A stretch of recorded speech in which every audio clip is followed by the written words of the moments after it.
Today's episode has been brought to you by Schedulicity. And also by pelvic health professionals, where you can access the most up-to-date pelvic health information.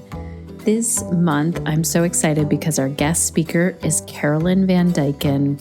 She is talking to us about pelvic floor engagement. If you have any questions at all about Mula Bandha, Kegels, and the cues that we often hear in yoga classes like engage the pelvic floor or engage your core, this call is for you. And by the time you're hearing this podcast, the replay is ready. You can access that and everything else in our growing library over at pelvichealthprofessionals.com. Hello and welcome to the Connected Yoga Teacher Podcast. I'm your host, Shannon Crow. I use she, her pronouns, and I'm also a Canadian who is learning more and more about what it means when you live on Indigenous land, because all of my ancestors are immigrants from Ireland, England, Scotland, and Germany, and I'm currently living on Anishinaabeg, Odawa, and Mississauga land. As I record this today, we've just completed Thanksgiving weekend here in Canada, and it's made me really rethink our holiday around Thanksgiving and instead really look towards Indigenous Peoples Day. So I would highly recommend checking out some of the resources on Indigenous Peoples Day and learning as much as you can about the Indigenous people that first lived where you are, if that's the case, and just about the history, especially if you live in North America like I do. A random fact about me, because I've been sharing these for weeks now on the podcast, and I'm having so much fun on the conversations that some of you reach out to me around this about these random facts. So one random fact about me is that I, at one point in my life, used to cook for 100 people over 5 days. It was for the Chesley Saddle Club. It's a group that still exists today. They just had their, I think it was 50th anniversary. And I actually went to the celebration of the 50th anniversary with all of my kids. And it's such a full circle thing because when I first moved up where I am now on the Bruce Peninsula in Ontario, Canada, when I first visited this area, I was helping Grandma Jean Crow cook for 100 people over 5 days. And we had a 50-pound bag of potatoes between us, and we got to know each other really quickly. At that time, I was 15 years old. So I got to know the Bruce Peninsula, moved up here, had my kids up here, and became the cook with Grandma Jean's help for those 100 people over 5 days. And wow, what an amazing learning opportunity that was. And I just absolutely love this group of people still to this day. So it was so fun to see them have a meal, have a celebration, and all of my kids were there. If you're new here, then you might not know that I'm a mom of 3. I'm a yoga teacher, a podcaster, and the founder of Pelvic Health Professionals. This podcast was created for you so that each and every week you can be connected to the information and inspiration that will support you as you're building this yoga business and as you're busy doing all of the various things. I really was inspired to create a podcast where you could take this and be on the go. So maybe out for your walk, maybe you're cooking dinner, maybe you're driving in your car to teach a yoga class. And I wanted you to be able to access this information while you're on the go, especially topics like today. So many yoga teachers are eager learners and always seeking to expand their knowledge about yoga, but often feel overwhelmed by the multitude of texts available out there. And I've had that same feeling, and I think it can be daunting to look at some of the big yoga texts and all of the different translations. And that is why I'm so excited about today's guest, Chase Bossart. We heard a little bit about Chase in last week's episode 242, and Chase has been on the podcast before as well.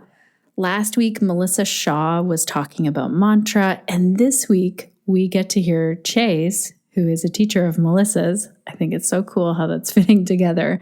We get to hear Chase share his expertise around the yoga texts. Chase is the director of the Yoga Well Institute, an organization dedicated to yoga, meditation, and holistic health in the tradition of Viniyoga. Chase studied under the lineage of TKV Desikachar, son of Krishnamacharya, who is often described as the father of modern yoga. This is such a great interview. We talked about many things. Chase shares his insights on how to take the Yogasūtras into challenging times, like right now, the 3 texts he suggests yoga teachers read, why they're important, and having a teacher to guide you as you learn these texts can be really helpful. We also get into talking about cultural appropriation, learning in a group versus one-on-one, whether yoga teachers need to know Sanskrit, and whether they need to read these texts to practice or teach yoga. If you've ever wondered, okay, what are these texts that I need to read? How can I deepen my knowledge about yoga? How can I learn more about the philosophy? And how does this apply to right now? This episode is for you. I learned some really cool things in this interview today, and I'm excited to share it with you. But for a moment, let's say a huge thank you to our sponsor, Schedulicity, and then we'll also hear a review from one of our listeners.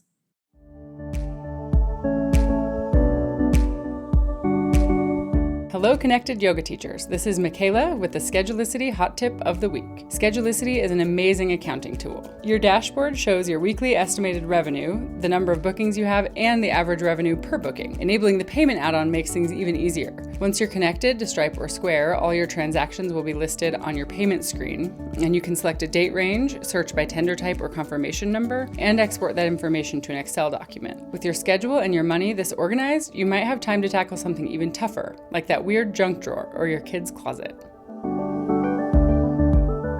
Thank you so much, Team Schedulicity. Now, connected yoga teachers, if you are thinking about checking out Schedulicity, or if you already use their platform now, we have a coupon code for you. If you head on over to the show notes at theconnectedyogateacher.com/243, you will see near the bottom of the show notes the coupon code for Schedulicity. I also want to thank Jody Ryan for leaving a review for the podcast. We love it when you leave comments or reviews.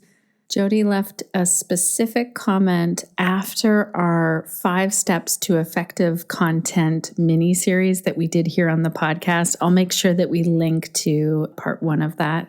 And here's what Jody said. Jody says, I so appreciate these last 5 podcasts. I haven't really been online posting much for a few months now, yet tonight I have Google Sheets open and I'm planning some topics I would like to cover. It feels so good to have some coherence to this, a plan forward that makes sense rather than just posting what I feel like on a day-to-day basis. Not quite there yet, as I want to get a few done first before posting online and embarking on this again. Thank you for making it seem doable. I actually have a lot of quote-unquote large content online programs. Figuring out how I might break it down into small chunks, giving generously, is what I have in mind right now. Jody, I am so excited to read this. First of all, I'm glad that this 5-part series is making it feel doable. I know what you mean when it can feel overwhelming when you have your content plan in front of you. And I'm also so curious to find out, how's it going now? If anyone is wondering what we're talking about, the 5 steps to effective content, I wanted to really boil it down into these 5 action steps that we could take, really simple ones, to make sure that we're sharing content that then brings people back to the offerings that pay us each and every week. And I also want to say, Jody, you're not alone. I have to do the same thing in my business, and you and I follow each other on Instagram. And so I know that you and I have a lot of similar passions around social justice. And I was just chatting with some friends this week about saying, like, there's this balance. I really want to talk about the important things that are going on in the world. And I also need to remember to share my own content so that I can keep doing this work, so I can make it sustainable, so I can keep sharing how social justice and anti-oppression work also weaves into that. So thank you so much for leaving this comment, for telling me how helpful this is. And also, I'd love to know how you're doing with it. And as you go, how is it helping to grow your business and any questions you might have. And this goes for Jody and any other listeners. I love getting voice messages. If you ever want to leave us a message, you can go to theconnectedyogateacher.com and click on the voicemail button on the right-hand side. Those go directly to my inbox. And I have to tell you, I usually do that first. When I see those pop up in my email, I'm like, ooh, I love voice messages. Tell us if you're okay with us sharing it on the podcast or if it's a private message for me. And we'd love to hear from you. Alrighty, Connected Yoga Teachers, let's dive right into this interview with Chase Bossart today and find out what yoga texts we should read. Welcome back to the Connected Yoga Teacher podcast. Chase, it's great to have you here today. Shannon, thanks so much for having me back. It's so good to be here. I am excited that we get to talk about the yoga texts. But I also want to check in, how are you doing? The day that I'm talking to you here today is January the 20th. I know that you're in the US, and this is Inauguration Day. So I just wonder, just a little check-in. How are things going? Yeah. Well, what an interesting question. So for me personally, I'm very happy with the change that's happening. And it's been a bit emotional this morning watching, we have the first woman vice president and we have the first Black woman vice president. There were some amazing speakers, like this young national poet laureate. Oh, she blew my socks off. Wow. Amazing. But, there's a lot of work that has to be done here. Our country is so fractured, and there's so many people who were just really operating from different sets of, quote, facts. We really need to figure out how to heal divisions and bring people together and really come into some kind of shared direction, I hope. It's a big project. It is a big project. I have no illusions about we've gotten rid of so-and-so and now everything will be better. No. It's I think that what's happened in our country is exposing that not everybody it's exposing a lot of ways that people are feeling left out, and we need to address those things. Right.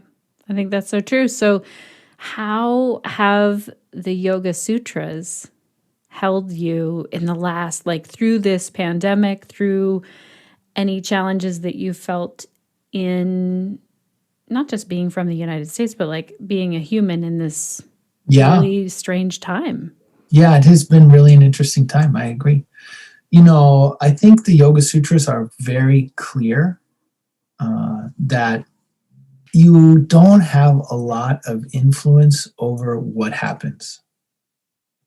Life is full of difficulties. In fact, in the middle of the first chapter, number 30, Patanjali gives a list of things. Vyadhi, Sthana, there's 9. And they include getting sick, the mental fatigue, which I think is a way of saying people you love and things you love go out of your life. Then you grieve, there's loss, That's inevitable if you're human. You don't get what you want. You age, can't do, he says regression, but regression, anavastitatmani, means not able to do what you could do before. So I'm now the ripe old age of 50. I've been experiencing that for quite some time. So all of these things happen in life, and that's unavoidable. However, events are all perceived through the lens of our body and our mind. And so yoga is very interested in body and mind. And it essentially is saying the quality and content of your mind is going to determine how you respond to things. And it takes it a step further and says, if your system is balanced, then when things happen, instead of getting all agitated and responding the way that we would respond before, when we're in a spot and our patterns take over, etc. What he says is that if you can maintain your balance, if you can maintain your equanimity, it's one of the definitions of yoga given in Bhagavad Gita, equanimity. If you can maintain that, then instead of the difficulty causing you to get stuck, in other words, difficulty comes up, it's the same old thing, I respond in the same old way, I get stuck in Groundhog Day, I go around and around. Instead of that happening, because we're stable, because we have equanimity, we'll be able to see the ways that mind projects onto the situation. We'll be able to separate out what's actually happening from my personal history and, this thing again, or whatever it is. And so then, because of that capacity to separate that out, our responses won't be based on our patterning, but there's the opportunity for some kind of authentic and new response. So Patanjali is not saying, all this stuff goes down, people attack each other, etc., that you won't be disturbed. But what he's saying is that the way when those things happen, you don't have to get stuck by them. Okay. You don't have to go back into your old rut and get coming around and around. Instead, you can respond with something new and something that is coming from essentially you. And then that will it may end up redirecting your life in big and small ways, but it will be, you won't get stuck. So, in my teaching for the past, for forever, but, really highlighting in this last year, the point here is not to get caught up in what happened or what didn't happen or what did the government do or didn't do, etc. The point is to do what you need to do to maintain your equanimity, because,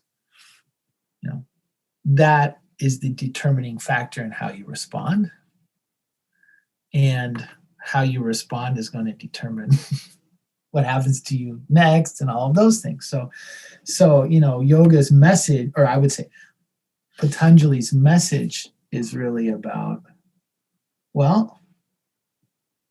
do the things that you need to do in order to remain stable, and continually check in with what does your heart say? What is it that your knowing is guiding you to do? And check in to make sure that that's not some kind of pattern reaction. And then follow what your knowing is. And, that's going to look different for every person. So the same event, you have 15 different responses to it, and you have 15 different ways that people are authentically called to respond in a different way. And that's really the beauty of yoga. Right. Oh, that's great. Thank you so much for that, because I feel like a lot of our yoga teachers are asking, how can the yoga text or how can the philosophy of yoga help support me and my students in these times? Now, you mentioned Patanjali and the Bhagavad Gita. What are the main texts that you hope that yoga teachers lean on or read? Do you have a list, read this first, read this next? I think the biggest problem in our yoga in the West is we have a lack of context. If you go to YouTube and Google some sort of technique, there's thousands of videos that are telling you how to do it. This is the right way. This is what you should do, etc. there are precious few videos that are explaining why to do something. And if they're there, if they present why, very often they present it in a kind of very specific way. This is good for heart. This is good for lungs. This is good for, and I don't think that's really a yoga context.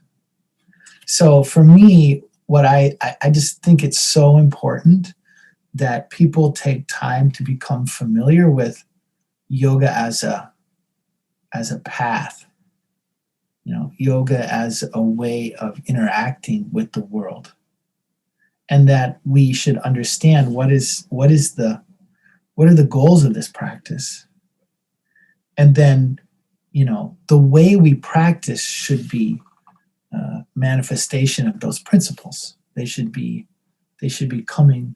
Our practice should come up and out of the directionality of the path of what we're trying to accomplish. So for me, in sort of like a really base way of looking at the yoga tradition, fundamentally, it's a question of identity. In other words, who am I and what should I do? And then you also have a question of what are the ways that I can influence my identity? So the texts that I would choose here are texts that are giving sort of foundational overview of what are the goals of yoga, and then foundational principles and ideas in terms of what are the techniques or approaches in yoga. So for me, those texts are Yogasūtra, Bhagavad Gita, and Haṭhayoga Pradīpika. So we just covered a lot there, but let me say briefly about these. So Yogasūtra is a text that Western scholars put at somewhere between 300 and 400 CE. So it's 16 to 1700 years old. And it is considered, it's the core text of something called the Yoga Darshana, which is basically the presentation of yoga as a path. And this text is explaining the psychological ramifications of practicing yoga. In other words, it's describing how does my mind and the experiences that I've had previously continue to shape my current experiences and the ways that I then respond to them and the choices I make, etc. And its main tool for bringing about a shift in the way that we observe the world and then make different choices is really meditation, and meditation facilitated by pranayama, by conscious breathing. So, Patanjali's Yogasūtra is really a discussion of why do I see the world the way that I see it? And how can I go about influencing that and shifting that? And on the other side, you have the Haṭhayoga Pradīpika, which is explicitly, the Haṭhayoga Pradīpika is a text that is written in the 15th century CE, so it's 500 or 600 years old, and it is explaining yoga from an energetic or physiological perspective. So Hatha Yoga actually claims at the beginning that it is that it is the preparatory stages for Raja Yoga, which is Patanjali's Yogasūtra. So, in other words, Hatha Yoga is saying these physiological processes will support the psychological process of meditation and identity shifting, etc. So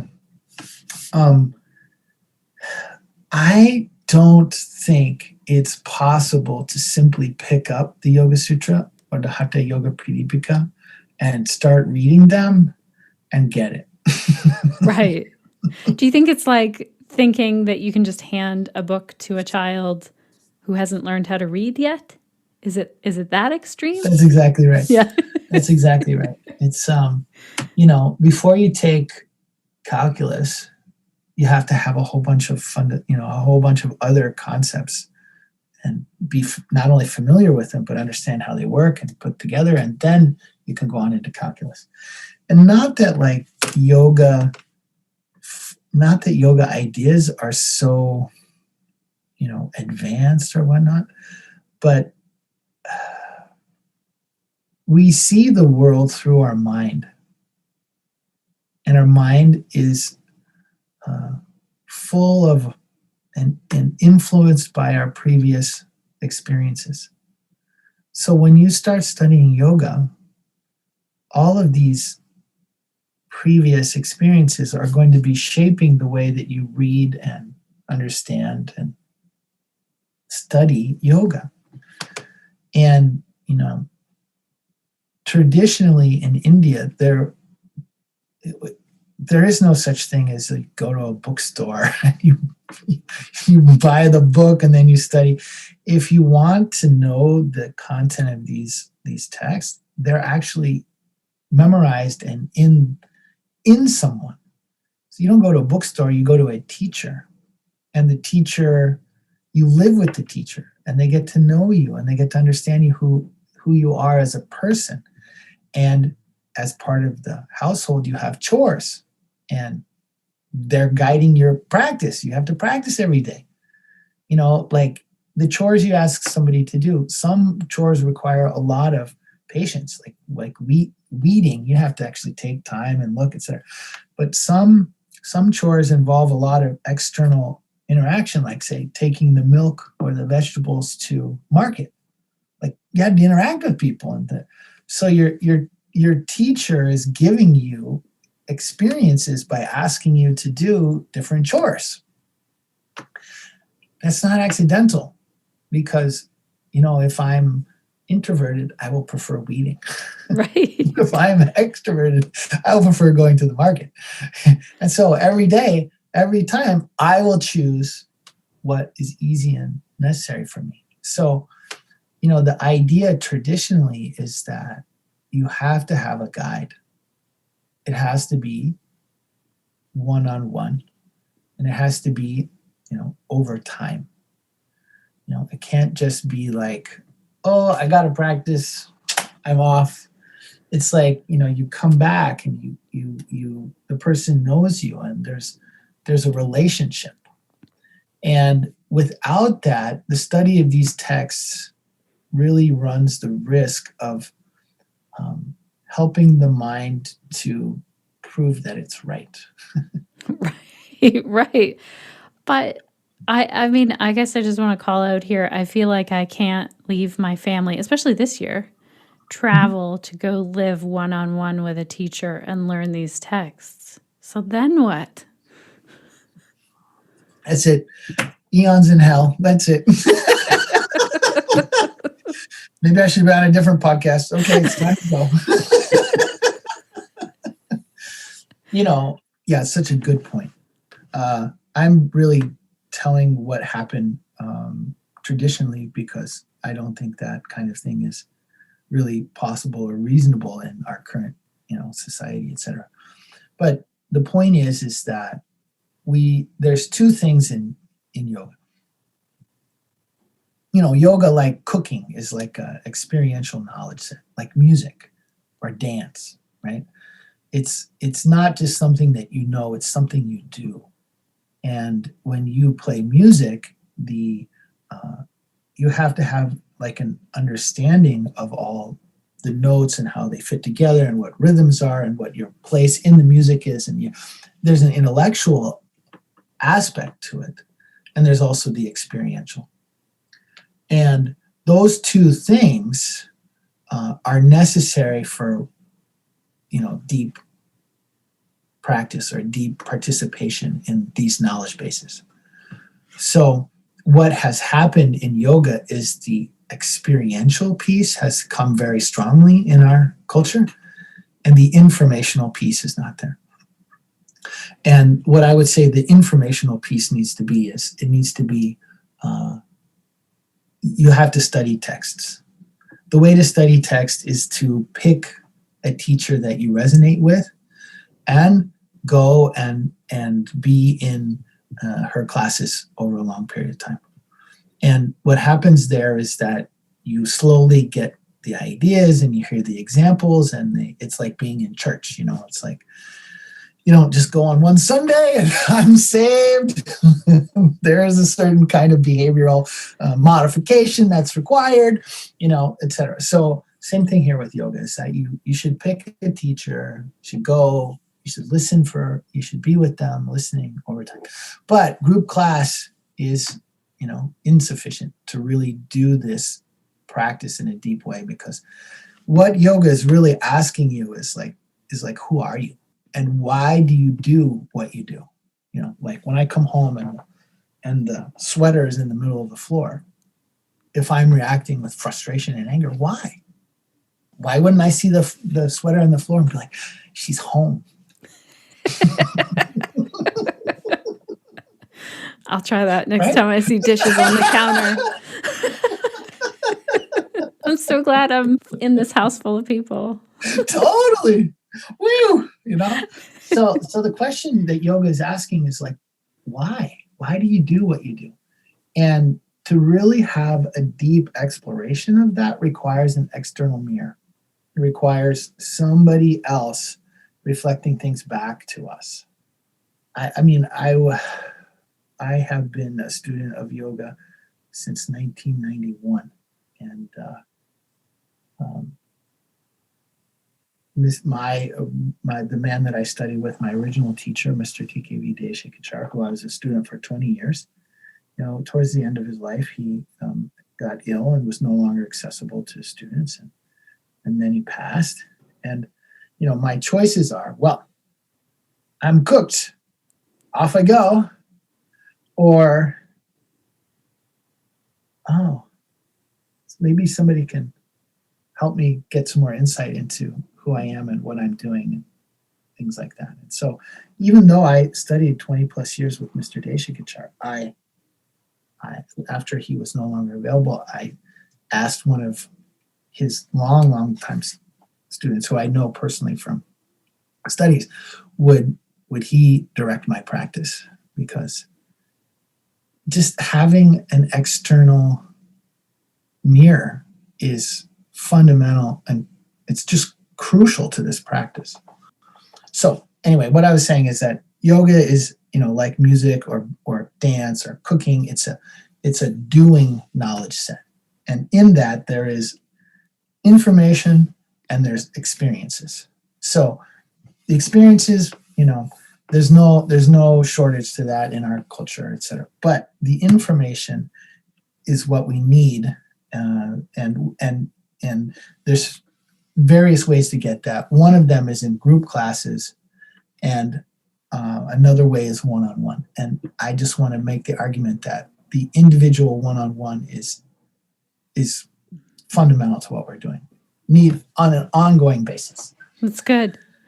That's so good. Did I answer your question? I have so many more questions now. One is I'm thinking, even back when yoga was the way you studied one-on-one and you traveled to India, it probably even then it wasn't that accessible. And do you think then that might be the reason why we've changed yoga so much in the West, why we've really focused on asana? Yeah. And I know a lot of yoga teachers who have never read these texts, who feel intimidated by them, or who grab a version of it and read that. Yeah. So, how we got here is an interesting question. And we could probably go on for a long time with that. Let me address it in another way than saying that just picking up a book of, say, a translation of Bhagavad Gita and reading it is a good idea. I fully support that. Yoga teachers should be doing that. Sanskrit is a tricky language, and any time that we're taking concepts from one language into another language, there's going to be translation. And people make the mistake of buying, say, like 5 copies of the 5 different translations of Yogasūtras, and then opening up each one to page 1 and saying, well, this says, and then that is that, and then the result is they're just like, oh my WTF. How did we get 5 different things? I don't get it. Yeah, correct. Don't try to do it on your own, and don't try to do it by getting all the information, because translating from Sanskrit into English is tricky, and especially Sanskrit, because words are so contextualized. In English we could say will have the will to sign the will. All right. So same word, 4 different meanings because of the context. Same thing happens there in Sanskrit, but even more so. And with the text like the Yoga Sutra, many of the sutras are written in a way that gives different meaning for different levels on the path. So like the definition of yoga in Patanjali's Yoga Sutra, Chitta Vritti Nirodha, as a beginner, it means don't let your mind wander. In other words, try to be sustained attention. But for somebody who's really advanced, the meaning is, in your experiences, there will be a kind of containment that feels like the mind has stopped. It hasn't, but that will be the experience of the individual. So the same words, Chitta Vritti Nirodha, the restraint of the activities of mind, means something really different for the beginner and for the advanced. So if you just pick up a book, what you're getting is somebody's arbitrary choice of translation. I won't say arbitrary, but if you study with a person in class, at least you can ask questions and just be like, what about, and how does, and da, da, da. Well, this made me think about what happens if we're studying with one person. Like, I'm automatically thinking, I like to get my information from multiple sources so that I'm not getting just one person's ideas on something. Mm-hmm. Yeah, why, Shannon?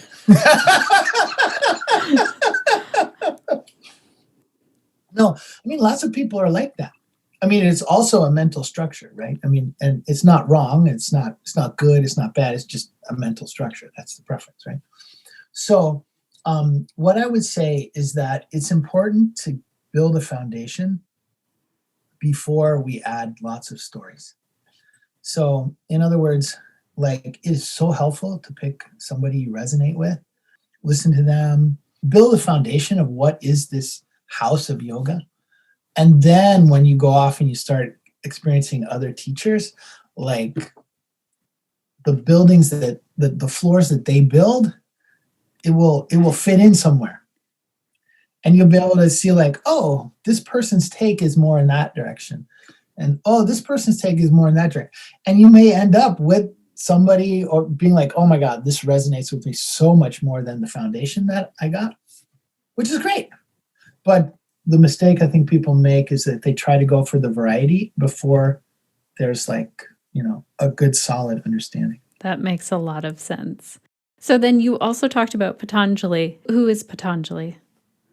Oh, yes. We don't know. What a good answer. There's really nice mythology around who Patanjali is, but we really don't know. Okay. And did Patanjali write all of the Yoga Sutras, the Bhagavad Gita, and the Pradīpika? Oh, this is such a good question. No. Patanjali was probably a man who lived on the Indian subcontinent. There's some question about where, but likely northern India, perhaps Pakistan, this area. So then he wrote this text in it's only 196 sentences long. I mean, it's short, super short. Then you have a different text, which is called Bhagavad Gita, right? Bhagavad Gita is a conversation between two cousins, and it's happening on the brink of a war. And the younger cousin who's going to be fighting in the war looks out and sees all the people that he's going to be fighting against, and it turns out that they're his relatives, and he has an emotional collapse, and he turns and asks his cousin, who's it's kind of complicated, but who's his charioteer, like, I can't fight these people, what can I do? And the cousin turns out to be omnipotent God incarnated as his, just as his cousin, which is pretty helpful to have that as a charioteer. It is handy. And the so this is between Krishna and Arjuna, and Krishna is the cousin that is the wise one, and Arjuna is the one who has the breakdown. And basically, Krishna gives, it's just a conversation, but it's full of these just really deep gems about how to navigate difficult situations.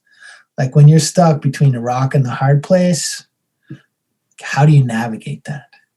And the essential teaching is you have to do your dharma. You have to do the set of responsibilities that are specific to your incarnation here on the planet. And how do you know that? You know that by listening to your knowing, by listening to your conscience. And for Arjuna, that means actually participating in the battle, in the war. And lots of people look at this book and they go, wait, I'm a pacifist. Yoga is about compassion and love, and how can the teaching of one of its major texts be kill your relatives? I don't get it. And, but that misses the metaphor of it, which is that, in our life, all the time we're stuck in situations that we perceive will cause people we love a lot of harm. But staying in them also harms us. So how do you navigate this, and how do you get through it, et cetera? It's, it's life and death. So it's not really that yoga is advocating. I just want to go on record. It's not true that yoga is advocating that you should kill your relatives. I got it. It's like a story. It's so good, though. And yes. I also am curious, who said these three texts go well together, other than you today? Right. Let me. You're reminding me. Let me just finish. So this conversation happens as part of a bigger story, which is the Mahabharata, which is this epic presentation of a kingdom and how it sort of falls apart and they end up warring on each other. So like Bhagavad Gita is just slim, it's 18 chapters, it's just a small part of this huge story. And it's really like a conversation, whereas like Yogasūtras is presenting ideas in a very orderly and organized philosophical way. And then Haṭhayoga Pradīpika is really a separate, it's all within yoga, but it's its own thread. And it's really interested in the effects and movement of prana. And the main ways of doing that are pranayama and mudras, things like bandhas, that kind of thing. So that one was composed by a guy named Swatmarama. And, he's an older, he's a much later, again, a male, Indian, a much later in the Indian time frame. We don't know who composed Bhagavad Gita either. There's a wonderful story about how the sage Veda Vyasa got Ganesha, the elephant god, to be his scribe, and he composed the whole story of the Mahabharata. And in that, Ganesha, if you look at Ganesha's presentation as a god, he has one tusk. He's an elephant-headed god. One tusk is broken because he broke off the tusk in order to be the scribe for Veda Vyasa's telling of the Mahabharata. So we don't know who wrote that either. Why do they all come together? I think this is another part of difficulty in yoga, is that context is not well understood. There's really interesting academic movement now. There's a lot of academic research that is happening on Hatha Yoga and its text and background, and I really support that. I think it's very important. And information is not experience, right? And there's a huge difference between coming to something with an academic eye and coming to it from a practitioner eye. And I want to even differentiate further than that. Having an experiential teacher, somebody who's had a teacher, who's something is passed down. I would say that the yoga teachings are a container, and something is in the container. And we can get all caught up in what is the color and the shape and the size of the container, and is it made of this or is it made of that, and we don't actually care. What we care about is what's in the container. And it's so important that we study this is the point of yoga studies, is that transformation of yourself and the finding of a real authentic you. And that has some feeling markers, and that has some operation markers in our system. And somebody who's already there and who's been led there and has understanding of the informational context, they're an appropriate guide for helping us get there. This is making me think, because you talked about music. So my poor public school music teacher, Mr. Blackwell, gave me a C. Oh, you still remember his name. I'm so impressed. He must have had an impact on you, because he gave me a C in music and basically told me, you're terrible at music, because I had a really hard time reading music. But I ended up being in the all-girls marching band playing a trumpet, because I could play the trumpet and I did not have to understand the theory of music. Right. So I want to bring this to yoga. Yeah. What about the person who's like, I just want to practice. I don't want to learn the theories. I just want to be on my mat with myself or with my teacher. Yeah. Are you saying then the teachings still come through in some way? Or do we need to still read these texts? Yeah, that's such a good question. I think the answer is related to what's the goal. Broadly speaking, yoga defines 3 goals. One is therapy, chikitsa, called chikitsa in Sanskrit. It's the recovery of health. It's some problem has already arisen. Prana is no longer operating well. Mind is already not operating well. The recovery of that is chikitsa. Then the second one is called rakshana. Rakshana means maintenance or protection. So this is my daily experiences. Tend to take me out of balance. They tend to move me in the direction of dis-ease, etc. And yoga as a means of recovery and of coming back to me in my life. This is rakshana. Third one we would call shikshana. It means to learn.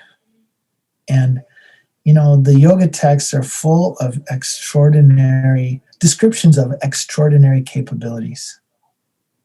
And Indeed, Haṭhayoga Pradīpika it describes what happens when you learn how to make prana flow first in all its proper directions, second, to come to be still, and third, to move in a direction that it doesn't usually move in.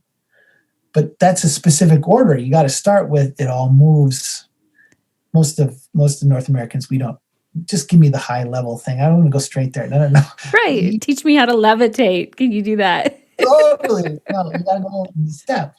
So, the extraordinary capacities that are within all of us, those require a certain practice, etc. So the question is, am I trying to recover my health? Am I using yoga as a support for my life? Or am I using my life as a support for yoga?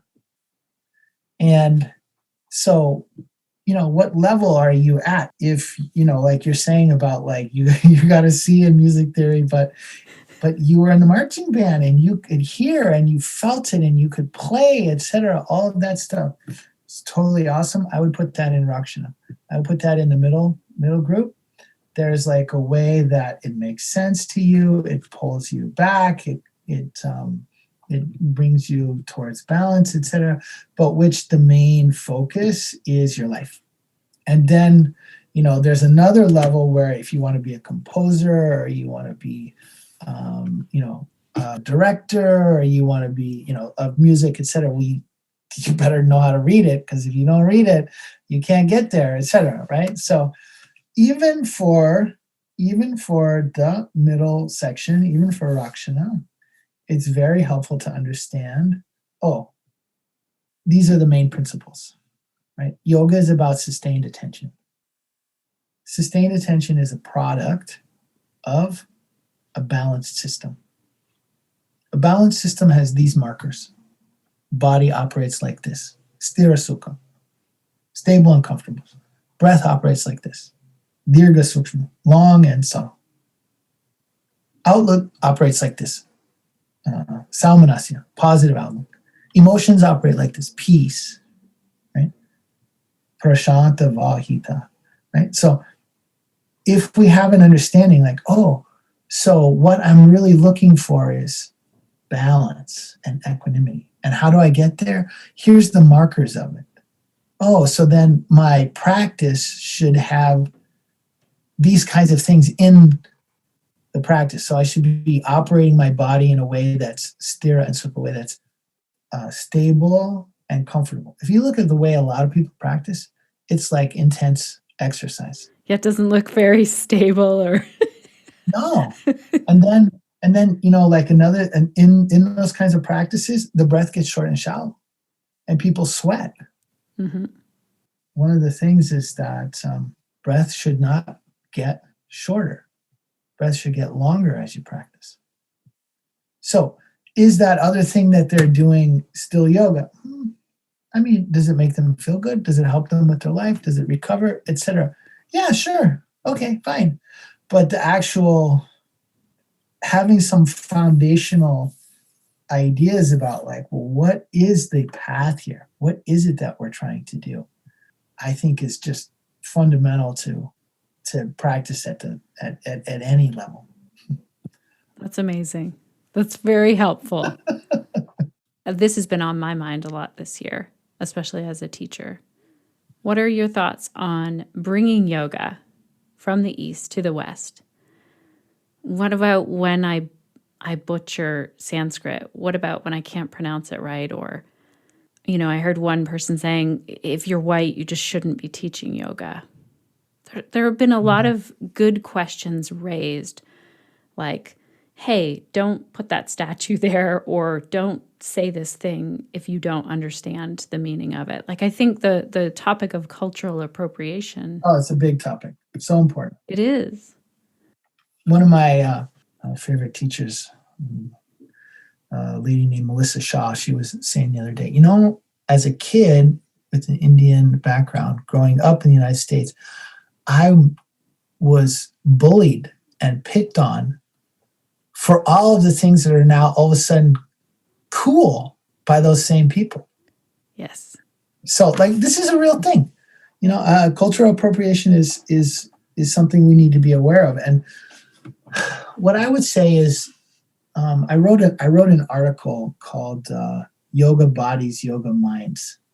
Maybe we can put a link in the podcast. And so basically I give an example of the violin. So the violin was a European instrument, and it made its way to India.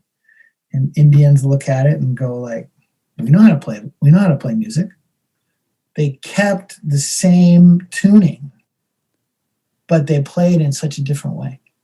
So like, and there's different musical traditions within India, but like if you listen to like the way that, say, a Carnatic musician, a South Indian musician is playing violin, it sounds so different than the way it's played in the symphony, or the way that a bluegrass fiddler will play it, right?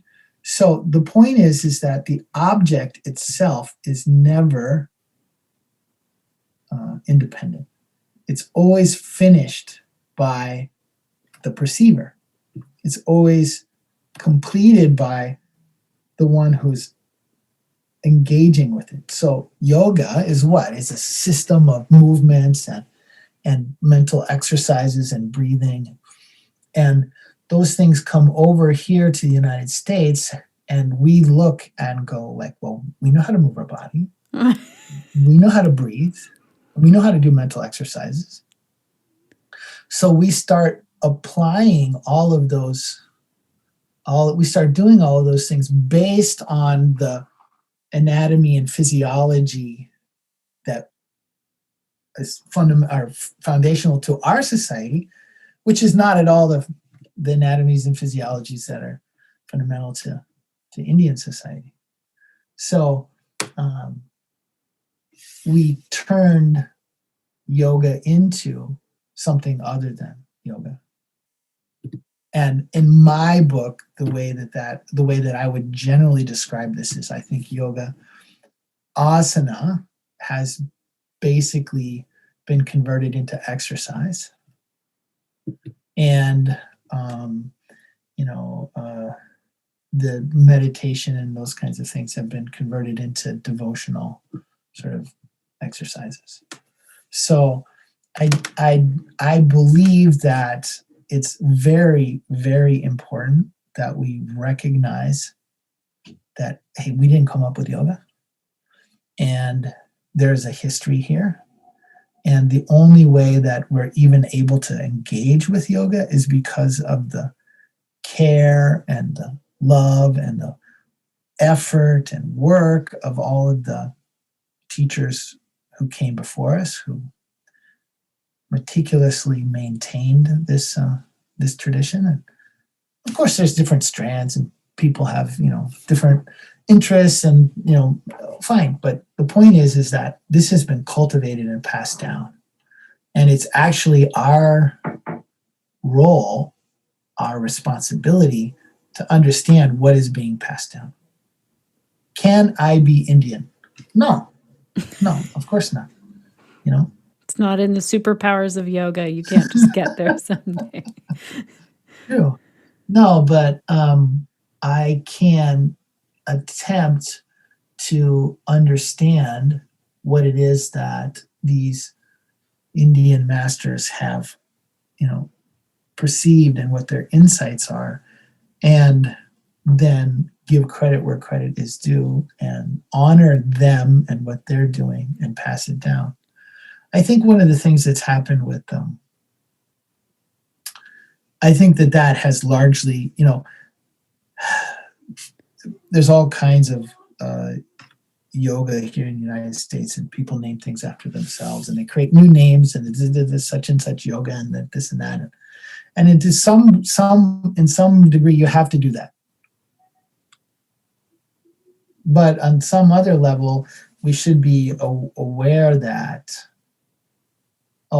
I'm passing something down that was maintained and treasured and offered to me, and I should be having the same sort of attitude and recognition as I offer to pass that on to others. Personally, I believe the study of text is fundamental to doing this. And I think learning Sanskrit is very, very useful, though not really practically essential for most people in the West. But we should be at least having a fundamental idea of what is yoga as a practice and as a life philosophy, rather than just what is yoga as an exercise class or some huff and puff. And so then what would you suggest if a yoga teacher was like, okay, I definitely want to dig in and study? How can they study with you, or are there other teachers that you suggest they look into?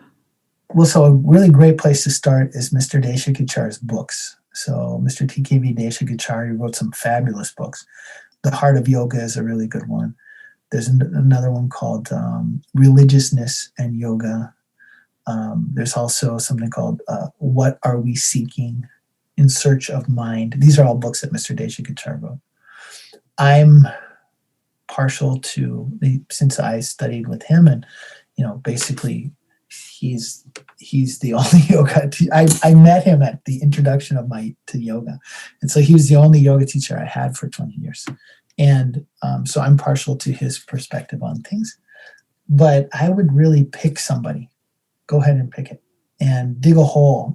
Like if you're going to dig a well, you can't dig 5 feet and then there's no water here, and then go somewhere else and you dig 8 feet and there's no water. You go somewhere else, you dig 12 feet, and you got. Now we got 25 feet of well, and if we just hauled it in 3 different places, if we just put it in one place and went down deep, we'd have really gotten somewhere. My organization is called the Yoga Well Institute. We are yogawell.com. We have a lot of textual offerings. I go word by word through the Yogasūtras, through Bhagavad Gita. I'm going to be doing Haṭhayoga Pradīpika later at the end of 2021. We take time to do it. Like one chapter of the Patanjali's Yogasūtra takes us about 18 months. So, it's like 50 sentences long, and, but we really take time to understand, like, what is Patanjali saying here from a practical perspective of your life. What does this look like? What does this mean for how you operate in the world? What is it saying about who you are, and what do you do? But there's also other students of Mr. Desikachar that are teaching. Those would be my recommendations. Okay. That's fantastic. I'll definitely make sure that we link to your article and to your website as well in the show notes. And thank you so much. I feel like you definitely take the theory of this. That's making me laugh because I'm thinking back to Mr. Blackwell, the music teacher. Like, we just didn't have that connection thing. So it would have been better if I could have found a different music teacher, but I think you're pretty limited. You get that one, that's it. That's it. But you have this way of saying, okay, and this is how this applies to life now, because life when these were written is very different. Yeah. So I appreciate that. But, we're still humans. We are. And, we're not evolving fast enough to keep up with our technology, and everybody's getting addicted to their phones and all of this because of our humanness. But thank you for saying that. I am a sincere practitioner.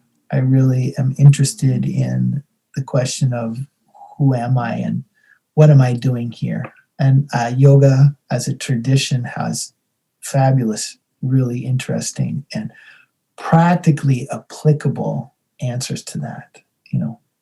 We can come really back into ourselves and really in really deep and meaningful ways through the study of these texts. And I'm a fellow student in all of my classes. That's amazing. Me too. A forever student. Yeah. I was just thinking back to the beginning of our conversation and talking about how this is a really challenging time in the world. And I always come back to what a different world it would be if everyone was looking at who am I and what am I here to do, to keep coming back to that. So yeah, it's amazing. One last thing I should say is that I'm currently in the middle, not even the middle, I'm sort of at the beginning of chapter 1 of Patanjali's Yogasūtra. So if somebody is interested in studying the Yogasūtra and going word by word, etc., I mean, we still have a year left of this class, and that would be a really good place to start with me as a foundational piece. Okay. And all of your trainings are online, is that correct? Everything's online. Yeah. Well, I mean, now we were online before. I know, it was like a big thing. You were moving on. Now we're all online. No, I appreciate that though. And that's one thing that we can do nowadays. It's like more accessible for sure. Oh, it's fantastic. Yeah. It's fantastic. And it makes it so much more accessible because you don't even have to drive anywhere. You have to have that hour or that, whatever that time frame is. You just have to have that. It's all video recorded. So like our classes, everything is video recorded. So even if you can't be there at that time, then you can watch it otherwise. And we have mechanisms for posting questions and participating, even if you're not able to be there. So like you can write in your question or, leave a recording and et cetera. And then it's almost like time and space have no meaning anymore. That's like level 3. That's the superpowers. Right. Yes. I like that. Thank you so much for this, Chase. Yeah. Thank you, Shannon. So nice to be here again. Thank you. Oh my goodness. Thank you so much again, Chase, for all of your wisdom, for the way that you really ground this into present day, what is happening now, even when these are texts that were written and created long ago. I really appreciate that. I also appreciate the many laughs that we have together. Connected Yoga Teachers, I would love to hear your thoughts on this. What are some of the questions that you have about the yogic texts? What makes it easier for you to learn? What are some of the thoughts that came up today as you were learning? All of the links for today's episode are over in our show notes, Connected Yoga Teachers. That's over at theconnectedyogateacher.com/243 for this episode. And you can also search our website. So if you went to theconnectedyogateacher.com and you couldn't remember the episode number or the title, you can type in yoga texts and this episode will come up. You can also search on our resources page, and we try and categorize our podcast when we can for you. So make sure to check out our website because it has a really great search option at the top. Thank you so much to our entire team over here, Suzanne, who's editing the audio, Crunch, who works on our show notes and also articles, Sinead, who is our community support manager, and Erica, who is our VA and also in charge of lots of things behind the scenes with the podcast. And thank you, dear listener. I am so thankful for your time today, that you hung out all the way to the end of today's episode. And I'm also super curious to know, what will you be doing this week to stay connected to yourself, your yoga practice, and to your community so that you can share the yoga that lights you up.